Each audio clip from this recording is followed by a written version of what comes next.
Good morning বন্ধুরা, welcome to our channel কাবাবিয়ানা। আজকে আমি বেরিয়ে পড়েছি আমার দোকানের কিছু বাজার করতে, আর সেটা আপনাদের সাথে শেয়ার করব। তো আমি এখন চলেছি আমাদের বাজার, যেখান থেকে ডেলি আমি বাজার করি, কদমতলা বাজার। খুব বড় এবং সব কিছু পাওয়া যায় আমাদের এখানে। তো আমার বাড়ি খুব কাছাকাছি। তো আমি এখন পৌঁছে গেছি সেই কদমতলা বাজারে। তো এখন আমি প্রথম যেটা নেবো সেটা হচ্ছে চিকেনে আমার মোটামুটি ডেলি বলাই থাকে। রাত্রিবেলা আমি মেসেজ করে দিই আমার কত কী রিকোয়ারমেন্ট থাকে সেদিনকে। তো আমার মাল মোটামুটি রেডি আছে, আমি গিয়ে মোটামুটি পেয়ে গেলাম, দাঁড়াতে হয়নি।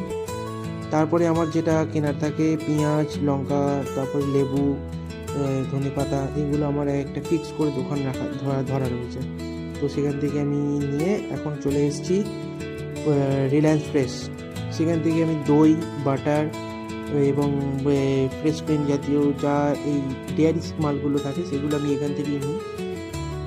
তো এই মালগুলো নেওয়ার পর আমি চলে যাব আমাদের যে গন্ধরাজ কাবাবটা হয়, সেই গন্ধরাজ কাবাবের জন্য লেবু নিলাম। আজকের মতন আমার মোটামুটি বাজারে কাজ শেষ। আমি এবার চলেছি বাড়ির দিকে। তো দেখতে থাকুন, সাপোর্ট করতে থাকুন। Thank you, bye bye, tata.